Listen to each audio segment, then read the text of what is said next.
Que a paz do Senhor esteja com todos, sejam muito bem-vindos. Estarei narrando algumas reflexões bíblicas escritas pelo pastor David Wilkerson. Deus abençoe, ouçamos a narração.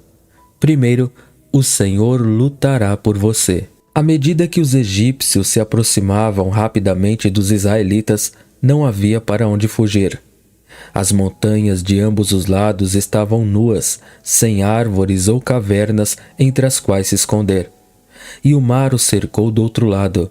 Era uma situação impossível. A Escritura diz que neste ponto, os filhos de Israel levantaram os olhos e eis que os egípcios marchavam atrás deles. E eles tiveram muito medo. E os filhos de Israel clamaram ao Senhor. Êxodo 14, verso 10. Tente se colocar na situação deles. Sua família está reunida ao seu redor. Filhos, avós, outros parentes. De repente, você ouve o estrondo das rodas das carruagens, o barulho dos sabres e o feroz grito de guerra de um exército assassino e sedento de sangue. Você não teria medo? A verdade é que Deus é paciente conosco quando a terrível onda de medo humano nos domina em uma crise repentina. Nosso Senhor não é um capataz duro e ele sabia que esta seria uma experiência assustadora para Israel. Na verdade, ele ficaria satisfeito com uma oração como: Senhor, estamos com medo. No entanto, sabemos que sempre foste fiel em nos livrar. Quando estávamos no Egito, livraste-nos do anjo da morte e de todas as pragas. Sabemos que você tem o poder de nos livrar desta crise também. Pai, entregamos nossas vidas em suas mãos. Mas foi este o clamor de Israel? Não. As Escrituras dizem: eles disseram a Moisés: não havia sepulcros no Egito para nos tirares de lá para que morramos neste deserto? Por que nos fizeste isto, que nos tens tirado do Egito? Não é esta a palavra que te temos falado no Egito, dizendo: deixa-nos que sirvamos aos egípcios? Pois que melhor nos fora servir aos egípcios do que morrermos no deserto. Versículos 11 e 12. Eles estavam sendo sarcásticos, quase ao ponto da blasfêmia. Este certamente não foi o grito de fé. Você está enfrentando sua própria crise agora? Você pode perguntar: o que devo fazer em tal crise? O que acontece quando sou dominado pelo medo porque tudo está desabando ao meu redor? Aqui está como Deus respondeu a Israel quando eles enfrentaram sua crise: não temais, ficai parados e vede a salvação do Senhor. O Senhor lutará por vós e vos calareis. Versículos 13 e 14. O Senhor estava dizendo a eles: a primeira questão com a qual vocês devem lidar é o seu medo. Eu lutarei por vocês e os salvarei e os livrarei. Que essa promessa seja sua força e expulse todo o seu medo. Segundo, o Senhor está perto. Deus está mais preparado para cumprir suas promessas a você do que o diabo está para arruiná-lo. De fato, não importa o quão perto o inimigo chegue de você, o Senhor está mais perto. Aproximam-se os que perseguem o mal, estão longe da tua lei. Perto estás. Salmo 119, versos 150 e 151. Davi disse em outras palavras: Deus, se meus inimigos estão se aproximando tanto para me destruir, tu estás mais perto no meu tempo de necessidade. A palavra hebraica para próximo neste versículo conota defesa. Significa: estou perto de você para defendê-lo. Deus diz que está especialmente próximo para defender os abatidos e quebrantados de coração, porque assim diz o alto e o sublime, que habita na eternidade e cujo nome é santo. Num alto e santo lugar habito, também com o contrito e humilde de espírito, para vivificar o espírito dos humildes e para vivificar o coração dos contritos. Isaías 57:15. Perto está o Senhor dos que têm o coração quebrantado e salva os contritos de espírito. Salmo 34, verso 18. Você é um filho de Deus? O Senhor Jesus vive em você. Deus diz que está perto de você em sua angústia. Aqui está a sua promessa para você: eu te chamei pelo teu nome, tu és meu. Quando passares pelas águas, estarei contigo, e quando pelos rios, eles não te submergirão. Quando passares pelo fogo, não te queimarás, nem a chama arderá em ti. Pois eu sou o Senhor teu Deus, o Santo de Israel, teu Salvador. Visto que foste precioso aos meus olhos, foste honrado e eu te amei. Portanto darei homens por ti e povos pela tua vida. Não temas, porque eu sou contigo. Isaías 43, versos 1 a 5. Asaf viu Deus segurando-o, a minha mão direita. Salmo 73, verso 23. Ele disse: Deus não apenas está perto de mim, mas Ele está andando comigo, de mãos dadas, em meio a toda essa confusão. Que todos os meus inimigos venham atrás de mim, e estou de mãos dadas com o Pai. Além disso, Asaf disse que Deus falou com ele, dando-lhe conselho e orientação. Tu me guiarás com o teu conselho. Salmo 73, verso 24. Terceiro, o Senhor, meu pastor. Todos nós estamos familiarizados com o Salmo 23.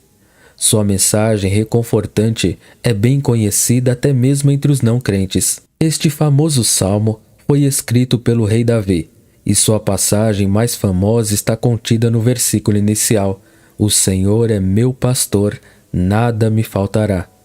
A palavra hebraica que Davi usa para faltará neste versículo indica um significado de falta. Davi está dizendo, em outras palavras, nada me faltará. Quando combinamos esse significado com a primeira parte do versículo, Davi está dizendo: o Senhor me guia, protege e alimenta, e por causa disso não tenho falta. Nesse breve versículo, Davi nos dá mais uma reflexão sobre o caráter e a natureza do Senhor. A tradução literal hebraica da primeira parte deste versículo é Jeová Rohi. Pronuncia-se Jeová Rohi. Significa o Senhor meu pastor. Jeová Rohi não é um pastor passivo. Ele não é um mercenário, alguém que faz pouco mais do que fornecer comida e orientação. Ele não apenas nos aponta para o pasto verdejante e as águas tranquilas e diz: aqui está o que você precisa, vá e pegue. Ele também não fecha os olhos às nossas necessidades. Ele não corre para o outro lado quando ouve nossos gritos de socorro e nos vê em apuros. Não. Ele conhece cada dor que suportamos, cada lágrima que derramamos, cada mágoa que sentimos. Ele sabe quando estamos cansados demais para dar mais um passo. Ele sabe o quanto podemos aguentar. Acima de tudo, Ele sabe como nos resgatar e nos levar a um lugar de cura. Vez após vez, nosso pastor vem atrás de nós, nos busca e nos leva a um lugar de descanso. Ele continuamente nos faz deitar para um tempo de cura e restauração. Jeová Rohi, o Senhor nosso pastor, está nos obrigando a segui-lo em seu descanso para que ele possa habitar em nosso meio. O Senhor diz em Êxodo 29:45: habitarei no meio dos filhos de Israel e serei o seu Deus. A palavra hebraica para habitar aqui é Shekinah, que significa permanecer ou assentar ao lado. Esta palavra significa não apenas uma presença passageira, mas permanente, uma presença que nunca vai embora. Em suma, a glória Shekinah de Deus não é uma impressão que desaparece de nossos corações como tinta invisível.